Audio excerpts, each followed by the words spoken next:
আসসালামু আলাইকুম বন্ধুরা, আপনাদের মাঝে আবারও নিয়ে আসলাম শুধু তোমার আগমন পার্ট 9। বেশি কথা না বলে গল্প শুরু করা যাক। অনিমা অধরার বিয়ের কথাটা বলে আরমান নেওয়াজের দিকে তাকালেন। সে যে রেগে গিয়েছে অনিমার সেটা বুঝতে বাকি রইল না। এরপরে মেয়ের বিয়ের ব্যাপারে আর কোনো কথা তুললেন না। আরমান নেওয়াজ গম্ভীর হয়ে গিয়ে আরিফ নেওয়াজের পাশে বসলেন। অধরা পার্সেলটা নিয়ে ওপরে চলে গেল। রুমে এসে পার্সেলটা খুলে শাড়িটা দেখল। যেমন চেয়েছিল তেমনই পেয়েছে। শাড়িটা আরও কিছুক্ষণ দেখে কাভার্ডে তুলে রাখল, আর ঠিক করে রাখল কোনো একটা বিশেষ দিনে পরবে এটা। রাত প্রায় 1টা ছুঁই। রুদ্র আর ইফতি রুমে ফিরল। দুজনেই একই রুম নিয়েছে। ইফতি পাঞ্জাবি পাজামা খুলে একটা টি শার্ট আর শর্ট প্যান্ট পরে এসে ওর বেডে শুলো।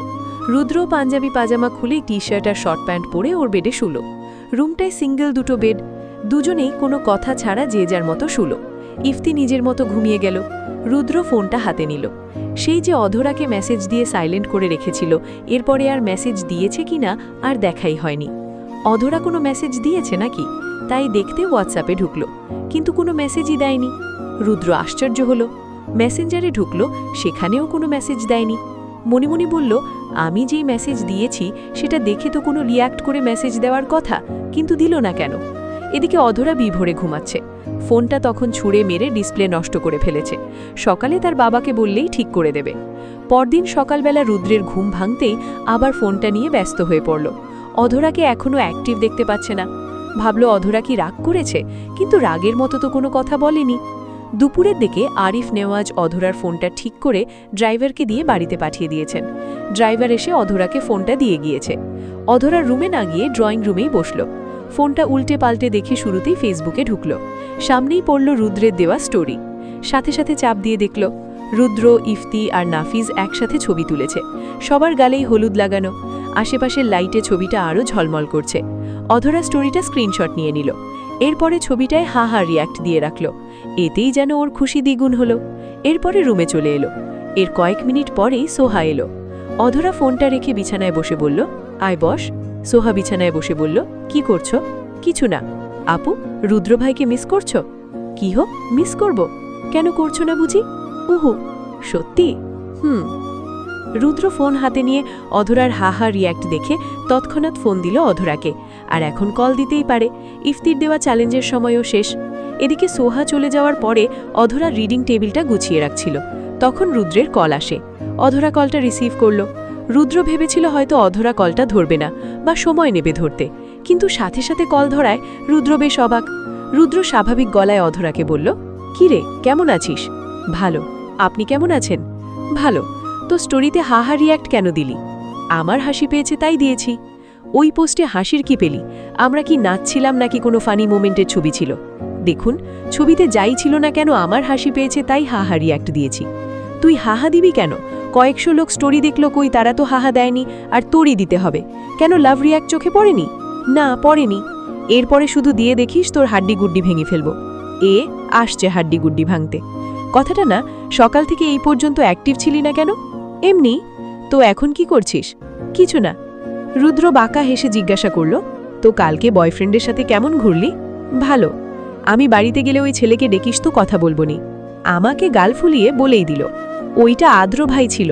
রুদ্র না বোঝার ভান করে বলল, কি হো, আদ্র হবে কেন? মিথ্যে বলছিস। আমি জানি ওইটা তোর বয়ফ্রেন্ড। মোটেও সত্যি কথা জানেন না, ওইটা আদ্র ভাইই ছিল। দাঁড়ান, আমাদের ছবি দিচ্ছি। কালকে দুজনে ছবি তুলেছি। রুদ্র হেসে বলল, ছবি দিতে হবে না, আমি জানি ওইটা আদ্র ছিল। আমি মাকে ফোন দিয়ে তখনই খোঁজ নিয়েছি, বুঝেছিস? ভালো হয়েছে। এখন একটা ইম্পর্টেন্ট কথা বলবো আপনাকে। হ্যাঁ বল।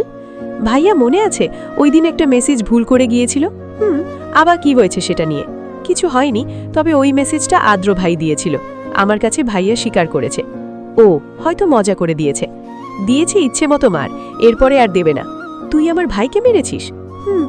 আর তুই যে মেঝো আব্বুর কাছে আমার নামে বিচার দিতে চেয়েছিলিস, দিয়েছিস? না। কেন? এমনি। ভালোই হলো। আচ্ছা রাখছি, ডাকছে ইফতি, পরে ফোন করব। ঠিক আছে। রাত 10টায় আবার রুদ্র অধরাকে কল দেয়। অধরা ফোন রেখে ড্রয়িং রুমে এসে টিভি দেখছিল, তাই ফোনটা ধরতে পারেনি। রুদ্র আর দুবার কল দিয়ে শুয়ে পড়ল। এর পরপরই আরমান নেওয়াজ রুদ্রকে কল দিলেন। হ্যালো বাবা, বলো, কি করছো? রুমে এসে ব্যাগ গুছিয়ে শুয়ে পড়লাম। ও, কালকে কখন আসবে? সকালে ইফতিকে নিয়ে রওনা দেব। পৌঁছতে তো দুপুর হবেই। ঠিক আছে, আর অধরাকে নিয়ে কিছু ভাবলে? ভেবেছি, বিয়ে করব ওকে, কিন্তু এখনই মেজো আব্বুকে বললে ভাববে যে তোমাদের চাপে পড়ে ওকে বিয়ে করতে চাইছি। এখন কালকে বাড়িতে এসে তোমার আর মায়ের সাথে আলোচনা করছি। কথাটা ঠিকই বলেছ। আচ্ছা তাহলে বাড়িতে এসো। রুদ্র ফোনটা রেখে গভীর একটা শ্বাস ছাড়ল। ইফতি ওর দিকে তাকিয়ে বলল, কি রে, টেন্স মনে হচ্ছে? অধরাকে নিয়ে। আবার কি হলো ওর সাথে? ওর সাথে কিছু হয়নি, হয়েছে ওর বাবাকে নিয়ে সমস্যা। ওকে পেতে হলে ওর বাবার মন জয় করতে হবে, কিন্তু সেটা করব কি করে তাই তো ভেবে পাচ্ছি না। ইফতি কিছুক্ষণ ভাবল, সাথে রুদ্র। ইফতি বলল, অধরার বাবার পছন্দের জিনিস কি রে? উনার পছন্দের জিনিস তো অধরাই। তাহলে তুই অধরার সাথে সাথেই থাকবি, ওকে কেয়ার করবি, মনে কর একটু বেহায়ার মতো অধরার পেছন পেছনই থাকবি। রুদ্র চোখ ছোট ছোট করে বলল, একটু বেশিই ছাঁচড়ামো হয়ে যাবে না? আরে তাই করতে হবে, না হলে মন জয় করবি কি করে? ঠিক আছে, ভালো ভালো আইডিয়া দিস। পরদিন দুপুরে রুদ্র বাড়িতে এলো। এসেই রুমে লাগেজটা রেখে ওর মায়ের সাথে দেখা করে চলে গেল অধরার রুমের দিকে। অধরা রুমে ছিল না, ছাদে সোহার সাথে ছিল। রুদ্র খুঁজতে খুঁজতে সেখানেই গেল। দেখল অধরা আর সোহা অন্যদিকে দাঁড়িয়ে আছে। সোহা পেছনে ফিরে রুদ্রকে দেখে যেই ডাক দেবে, ঠিক তখন রুদ্র চুপ থাকতে বলল আর ইশারা করল চলে যেতে। সোহা বুঝতে পেরে আলগোছে অধরার কাছ থেকে পিছিয়ে গিয়ে চলে গেল। রুদ্র টিপ টিপ পায়ে এগিয়ে অধরার চোখ ধরল। অধরা চোখের ওপরে থাকা রুদ্রের হাত ধরে বলল, কি রে সোহা, পাশে থেকে এমন মজার কোনো মানে হয়? আর তোর হাত এমন হয়ে গেল কেন? কেমন যেন ছেলেদের হাতের মতো। রুদ্র মুখ টিপে হাসছে। অধরার নাকে গেল রুদ্রের পারফিউমের ঘ্রাণ। পরক্ষণেই বলল, রুদ্র ভাই। রুদ্র চোখ ছেড়ে দিতেই অধরা পেছনে ফিরে বলল, আমি ভেবেছিলাম হয়তো সোহা। ও, পরে বুঝলি কি করে? ওই আপনার পারফিউমের স্মেল পেয়ে। ও। রুদ্র হাতে থাকা বেলি ফুলের মালা অধরার দিকে এগিয়ে দিয়ে বলল, আজকেও আসার সময় ফুলগুলো পেয়েছিলাম, তাই তোর জন্য নিয়ে এলাম। অধরা হাতে নিল, অতঃপর বেলি ফুলগুলো নাকের কাছে নিয়ে সুখে হালকা হেসে বলল, থ্যাংক ইউ, ওয়েলকাম। মাত্র এলেন? ফ্রেশ হননি? অধরা আদেশ করে বলল, এক্ষুনি গিয়ে ফ্রেশ হবেন। রুদ্র হেসে বলল, আদেশ করছিস? করছি।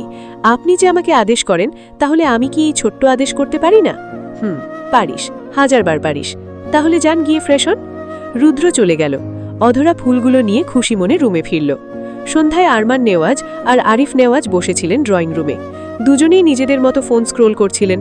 রুদ্রও এসে বসল। আরিফ নেওয়াজকে দেখে বলল, মেজো আব্বু, একটা কথা বলবো? হ্যাঁ বলো। মেজো আব্বু, আমি তো একেবারেই চলে এসেছি, আর যাব না। এত ভালো কথাই। রুদ্র ওর বাবা আর মেজো আব্বু দুজনকে উদ্দেশ্য করে বলল, বাবা, মেজো আব্বু, তোমাদের দুজনকেই বলছি, অনেক ভেবে দেখলাম আমার যোগ্যতা অনুযায়ী একটা চাকরি করতে গেলে ভালো জায়গায় চাকরি পাবো, কিন্তু আমি তা কাজ করব না। যেহেতু আমাদেরই একটা কোম্পানি রয়েছে, আমি চাচ্ছি তোমাদের ওইখানেই কাজ করতে। তোমরা কি বলো? আরমান নেওয়াজ আর আরিফ নেওয়াজ দুজনেই বেশ সন্তুষ্ট হলেন রুদ্রের কথায়। আরিফ নেওয়াজ বললেন, রুদ্র, সব তো তোমাদের ভবিষ্যতের জন্য করা, এটি আবার বলার কি আছে? কাল থেকে যেও। থ্যাংক ইউ মেজো আব্বু। এর একটু পরেই অধরা নিচে এলো। প্রতিদিনের মতো আজকেও ওর বাবার জন্য কফি বানালো। ওর পাশেই অনিমা আবার রুদ্র আর রুদ্রের বাবার জন্য কফি বানালো। অধরা কফি নিয়ে এসে আরিফ নেওয়াজকে দিল, আর অনিমা দিল রুদ্র আর আরমান নেওয়াজকে। আরমান নেওয়াজ কফি নিলেন, কিন্তু রুদ্র নিল না। অনিমাকে জিজ্ঞাসা করল, মেঝো আমু, কফি কে বানিয়েছে? উত্তরে বললেন, আমি বানিয়েছি। কেন? খাবো না, নিয়ে যাও কফি। অনিমা কপালে ভাঁজ ফেলে বললেন, কেন, তোর আবার কি হলো? রুদ্র অধরার দিকে তাকিয়ে বলল, অধরা যে পর্যন্ত কফি না বানাবে সে পর্যন্ত কফিই খাবো না। আরমান নেওয়াজ কফিনের কথাই কেসে উঠলেন। আরিফ নেওয়াজ রুদ্রের দিকে অবাক দৃষ্টিতে তাকিয়ে রইলেন। অনিমা রুদ্রর কথার উত্তরে হেসে বললেন, রুদ্র, অধরা তো কফি বানায় না, যদিও বানায় ওর আব্বুর জন্যই। রুদ্র গাছাড়া ভাব নিয়ে বলল, সেটা কথা না, যদি আমি কফি খাই তাহলে অধরার বানানো কফিই খাবো। আরমান নেওয়াজ হেসে হেসে ছেলেকে বললেন, রুদ্র, ও আশা বাদ দিয়ে দাও, অধরা কারোর জন্য কফি বানায় না। অধরা রুদ্রর দিকে তাকালো। অধরা চলে গেল সিঁড়ির দিকে। সিঁড়ি বেয়ে মাঝখানে যেতেই আদ্র নামল। অধরা শুধুই আদ্রর পিঠে কিল মেরে উপরে চলে গেল। আদ্র পিঠে হাত দিয়ে বিড়বিড় করে বলল, উফ, শয়তানটায় খালি খালি মারে। আদ্র নিচে নামল। অনিমা আদ্রকে দেখে বললেন, ব্যথা পেয়েছিস? আদ্র হেসে বলল, না, ব্যথা পাবো কেন? তোমার মেয়ের হাত না অক্টোপাস, আমাকে দেখলেই পেঁচিয়ে মারতে মনে চায়। ওর কথায় আরমান নেওয়াজ, আরিফ নেওয়াজ দুজনেই হাসলেন। অধরা আর কিছু পারুক বা না পারুক, আদ্রকে দেখলে একটা না একটা কাণ্ড করবে। আদ্রও অভ্যস্ত। রুদ্র সবার থেকে উঠে রুমে ফিরে এলো। ফোনটা নিয়ে ব্যালকনিতে চলে গেল। বেতের চেয়ারে বসে ইফতিকে কল দিল। ইফতি, কেমন আছিস? এই ভালো, তুই কেমন আছিস? ভালো। তোর চাচাতো বউ অধরা কেমন আছে? ভালোই, শুধু থেকে থেকে কেমন যেন রেগে যায়, তবে এক ধমক দিলে আবার ঠিক হয়, না হলে বুঝিয়ে বললে ঠিক হয়। ওর রাগ তুই কন্ট্রোল করতে পারবি। আর তাহলে সত্যিই তোদের পারিবারিক ব্যবসায় অফিসে জয়েন করবি, বিদেশে যাবি না? Are you mad? রুদ্র, তুই বিদেশে গিয়ে তিলে তিলে গড়ে তোলা নিজের স্বপ্নগুলো এভাবে নষ্ট করবি? শ্বাস ছেড়ে বলল, দরকার হলে তাই করব, অধরাকে আমার চাই। চাইতে তো কোনো দোষ নেই, তাই আর ফিরে যাবি না এটা মানা যাচ্ছে না ভাই। না মানলেও মানতে হবে, তবুও ভেবে দেখিস ভাই। ইফতির সাথে কথা বলতে বলতে রুদ্রর ব্যালকনির দিকে তাকিয়ে মনে পড়ল অধরার কথা। সেদিন অধরা বলেছিল ব্যালকনিটায় ফুলের গাছ এনে লাগাতে, ব্যালকনিটা নাকি ওর খালি খালি লাগে। আসলে খালি খালিই তো। রুদ্র ইফতিকে বলল, ফুলের গাছ কোথায় পাওয়া যায় রে? কেন, নার্সারিতে। নার্সারিতে পাওয়া যায় সেটা তো আমিও জানি, কিন্তু নার্সারিটা কোথায়? কালকে বেরে হোস, দেখাবনি। ঠিক আছে। এদিকে আরিফ নেমাজ অধরার রুমে এলেন। অধরাকে কিছু নিয়ে চিন্তিত দেখে কাছে এসে জিজ্ঞাসা করলেন, কি নিয়ে এত ভাবছ? রুদ্র ভাই তখন যে কফি বানিয়ে খাওয়ানোর কথা বলল সেটা নিয়ে। তুমি ছাড়া আমি তো কাউকে কফি বানিয়ে খাওয়াই না, একটা জিনিসে অভ্যস্ত হয়ে গিয়েছি, সেটা কি করে পাল্টাবো? আরিফ নেমাজ মেয়ের পাশে বসে হেসে বললেন, কাউকে খাওয়াও না, এখন থেকে খাওয়াবে? পারবো না। পারবে না কেন? সবাই কি কফি খেয়েছে? শুধু রুদ্র বলেছে প্রতিদিন 1 কাপ করে বানাও, কালকে থেকে না হয় 2 কাপ বানাবে। রুদ্রও তো জেদ ধরে আছে, আর তুমিও জেদ ধরে রয়েছ। অধরা অনীহা জানিয়ে বলল, পারবো না আব্বু, দরকার হলে উনি সারা জীবন কফি না খেয়ে থাক, আমা কি?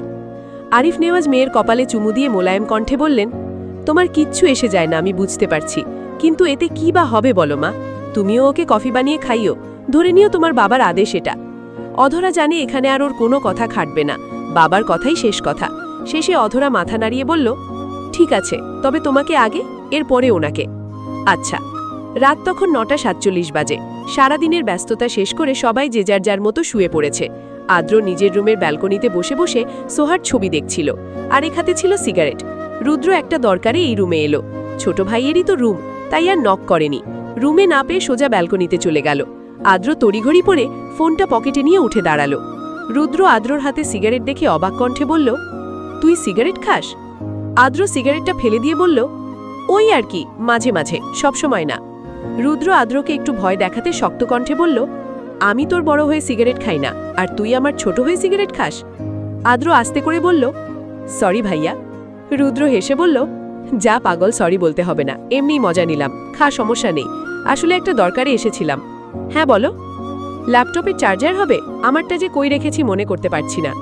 আদ্র বলল, হ্যাঁ চার্জার আছে, দাঁড়াও দিচ্ছি। রুদ্র আদ্রর থেকে চার্জারটা নিয়ে বেরিয়ে গেল। যাওয়ার সময় অধরার রুমের দরজায় টোকা দিয়ে গেল দুবার। অধরা বিছানায় থেকে নেমে দরজা খুলে দাঁড়ালো। আশেপাশে কাউকে দেখতে না পেয়ে বড়ই অবাক হলো। এত রাতে কে নক করল? আর নক করেই বা কোথায় হাওয়া হয়ে গেল? রুদ্র একটু উকি দিয়ে মুখ টিপে হাসল। অধরা পুনরায় রুমে ঢুকে গেল। রুদ্র চার্জার দিয়ে ল্যাপটপ যেই চার্জ দিবে, ঠিক তখন চোখে পড়ল ওর নিজের চার্জারটা সাইড টেবিলের কর্নারে পড়ে আছে। আদ্রর চার্জার রেখে নিজেরটা দিয়েই চার্জ দিল। এরপরে আদ্রর চার্জারটা দিতে চলে গেল। আদ্রর রুমে যেতে আবার অধরার রুমের দরজায় নক করে গেল। অধরা এবারও বেরোলো, তবে কাউকেই পেল না। এবার রেগে গেল। অধরা সেখানেই দাঁড়িয়ে রইল মিনিট 5। এরপরে রুমে ঢুকে শব্দ করে দরজা লাগিয়ে দিল। রুদ্র আদ্রর চার্জারটা দিয়ে বলল, আদ্র, একটা প্র্যাঙ্ক করবি? কার সাথে ভাইয়া? অধরা। অধরা তো কি নিয়ে প্র্যাঙ্ক করবে? ভূতের ভয় দেখাবো। হবে না ভাইয়া, অধরা ভূতে ভয় পায় না। পায় না? এবার পাবে। কিন্তু ভূত সাজবে কে? কেন, তুই? না ভাইয়া, আমি পারবো না, সোহাকে ডাকি, সোহা সাজবে। না, তুই। কিন্তু? কোনো কিন্তু না, তুই সাজবি। ঠিক আছে, কি আর করার। আর যা, সোহাকে ডেকে নিয়ে আয়। তুমি বসো, যাচ্ছি। আদ্র সোহাকে ডেকে নিয়ে এলো। সোহা সাথে নিয়ে এসেছে সাদা একটা শাড়ি আর একটা সাদা ওড়না, ফেস পাউডার, কাজল, লিপস্টিক আর যা যা লাগে সব মেকআপই নিয়ে এলো। আদ্র অনেকবার না করেছে ভূত সাজবে না, কিন্তু রুদ্রের জোড়াজোড়িতে সাজতেই হলো। রুদ্র আর সোহা মিলে আদ্রকে ভূত সাজালো। এখন অধরাকে ডাকার পালা। রুদ্র, আদ্র আর সোহা ছাদে চলে গেল। আদ্র ভয় দেখাবে, আর সোহা রুদ্রের ফোন দিয়ে ভিডিও করবে। দুজনেই পজিশন মতো লুকিয়ে পড়ল। রুদ্র সোহাকে ফোনটা দেওয়ার আগে অধরাকে কল দিল। অধরা, ঘুমিয়ে পড়েছিস? না, ঘুমাবো। ও, একটু ছাদে আয় না। হঠাৎ ছাদে কেন? একটু আয় না, বৃষ্টি আসবে পরে, ওয়েদারটা সেই, সাথে তুই থাকলে আরো ভালো লাগবে। বেশি না, জাস্ট 10 মিনিট, রিকোয়েস্ট করছি তোর কাছে। ঠিক আছে, আসছি। অধরা ফোনটা রেখে বিছানায় থেকে নেমে দরজা খুলে বেরিয়ে গেল। এদিকে রুদ্র ওর ফোনটা সোহাকে দিয়ে ছাদের মাঝখানে এসে দাঁড়ালো। মিনিট 5 পরে অধরা এলো। রুদ্র ওকে দেখে ডাকলো, এখানে আয়। অধরা রুদ্রের সামনে এসে দাঁড়ালো। ওদের মাঝে দূরত্ব তাও 2 হাত। রুদ্র এক পা এগিয়ে এসে পকেটে হাত গুজে দাঁড়ালো। মিটিমিটি হেসে হেসে অধরাকে বলল, আচ্ছা অধরা, আজকে সারা রাত ছাদে থাকবি আমার সাথে? তোর কাছে এটা কুপ্রস্তাবই দিলাম। বৃষ্টি আসবে মনে হচ্ছে, এখনই চলে যেতে হবে, আর বলছেন সারা রাত থাকতে। বৃষ্টিতে ভিজেই না হয়ে থাকলি, আর তোর কি মনে হয় তোকে ভিজতে দেব? অধরা কোমরে হাত দিয়ে বলল, তাহলে কি করতেন শুনি? রুদ্র বাঁকা হেসে বলল, এই বুকে জড়িয়ে রাখতাম, বৃষ্টিকে ছুতেই দিতাম না। অধরা মুখ ভেঙচি দিয়ে অন্য দিক হয়ে দাঁড়ালো। রুদ্র অধরার পেছনে দাঁড়িয়ে বলল, ভালোবাসি। অধরা সামনের দিকে তাকিয়ে জিজ্ঞাসা করল, কাকে? আছে একজন। কে সে? আমাকে বলা যাবে না নাকি? বিষয়টা তেমন না, সারপ্রাইজ থাকুক, জেনে যাবি। অধরা না বোঝার ভান করে বলল, আমি জানব কি করে? রুদ্র জড়ানো গলায় বলল, বেশি সময় নেব না, জানিয়ে দেব তোকে। অধরা মনে মনে বলল, আমি জানি আপনি কাকে ভালোবাসেন, দেখা যাক কতদিন সময় নেন। রুদ্র বলল, আমার দিকে ঘুরে দাঁড়া। তুই যদি অন্য দিক হয়ে দাঁড়িয়ে থাকিস তাহলে তোকে এখানে এনে কি লাভ হলো? অধরা ঘুরে দাঁড়ালো, টুকটাক কথাও বলতে শুরু করল। রুদ্র আদ্রকে ইশারা করে আসতে বলল। আদ্র টিপ টিপ পায়ে এসে অধরার পেছনে দাঁড়ালো। রুদ্র অধরাকে কথার মাঝে এমনভাবে ডুবিয়ে রেখেছে যে এখন আদ্র ভয় দেখালে ভয় পাবেই। আদ্র অধরার কাঁধে হাত রাখল। অধরা চুপ হয়ে গেল। রুদ্র সামনে দাঁড়িয়ে তাহলে কাঁধে হাত রাখল কে? কথাটা ভাবতে ভাবতে পেছনে ফিরতেই আদ্র দুহাত তুলে শব্দ করে ভয় দেখায়।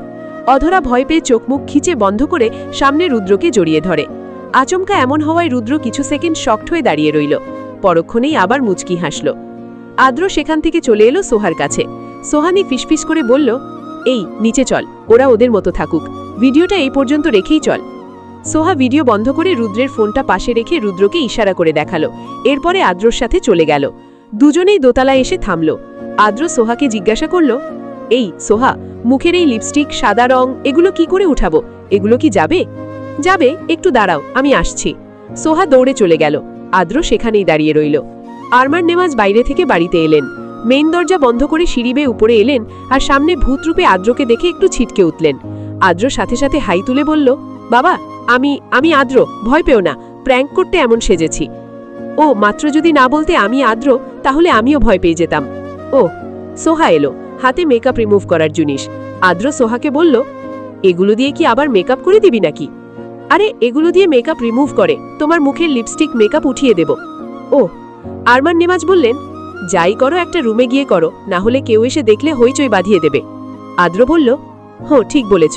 এই সোহা, আমার রুমে আয়, চলো। এদিকে অধরা ভয় পেয়ে রুদ্রকে শক্ত করে ধরে আছে। রুদ্রও কিছু বলছে না, বললেই হয়তো চলে যাবে। থাকুক না এই বুকে যতক্ষণ থাকতে পারে। রুদ্র আরও মিনিট 5 নোবান বিকোনো কথা ছাড়াই দাঁড়িয়ে রইল। অধরা তখনও রুদ্রের শার্ট খামচে ধরে থরথর করে কাঁপছে। রুদ্র হাতটা উঠিয়ে অধরা মাথায় রাখল। কোমল কণ্ঠে শুধল, অধরা, অধরা, ভূত চলে গেছে, ভয় পাস না। অধরা আমতা আমতা করে বলল, চলে গেছে? উফ, কি রকম দেখতে। আর ভয় নেই। অধরা পিটপিট করে তাকিয়ে রুদ্রের বুকে নিজেকে দেখে ছিটকে দূরে সরে এলো। আশেপাশে তাকিয়ে দেখতে দেখতে আবার এক পা এগিয়ে এসে বলল, কোনোদিন ভূতে ভয় পাই না, আজকে না ভয় পেয়ে গিয়েছি। কিন্তু ভূত বলতে তো কিছু নেই। তাহলে? রুদ্র তালে তালে বলে দিল, আদ্র ভয় দেখিয়েছে। অধরে রেগে গিয়ে বলল, আজকে তো আদ্র ভাইয়ের খবর করে ছাড়ব। বলে হনহন করে চলে যেতেই রুদ্র পেছন থেকে অধরার হাত ধরল। অধরা পেছনে ফিরে বলল, কি হলো, হাত ধরনিন কেন? যেতে দিন। এখন কি আদ্রকে মারতে যাবি? মারব না তো কি করব, কতটা ভয় পেয়েছি আমি। মারতে হবে না, এখন রুমে যাবি, যা করার সকালে। কিন্তু রুদ্র দাঁত চেপে বলল, আবার বেশি কথা বলিস, যা রুমে যা। অধরা পিটপিট করে বকতে বকতে নিজের রুমে চলে এলো। এদিকে সোহা আদ্রর মেকআপ রিমুভ করছে আর হাসছে। আদ্র রেগে গিয়ে বলল, হাসি থামাবি? ভালো লাগছে না কিন্তু। ঠিক আছে, হাসবো না, তবে তোমাকে লিপস্টিক পরে ভালোই লাগছে। বলে আবার খিলখিল করে হেসে উঠল। আদ্র উঠে দাঁড়িয়ে বলল, আয়, আমার ঠোঁট থেকে তোর ঠোঁটেও একটু দিয়ে দিই, তোকেও ভালো লাগবে। রুদ্র ঢুকতে ঢুকতে বলল, ছি ছি শেষমেশ, তোরাও? সোহা পেছনে ফিরে রুদ্রকে দেখে ঘাবড়ে গিয়ে আদ্রর দিকে তাকালো। আদ্র ঠাস করে কি ঠোঁট কাটা কথা বলে ফেলল। ওর কথাটা বলা ঠিক হয়নি। এই মুহূর্তে আদ্রই সোহাকে তাড়া দিয়ে বলল,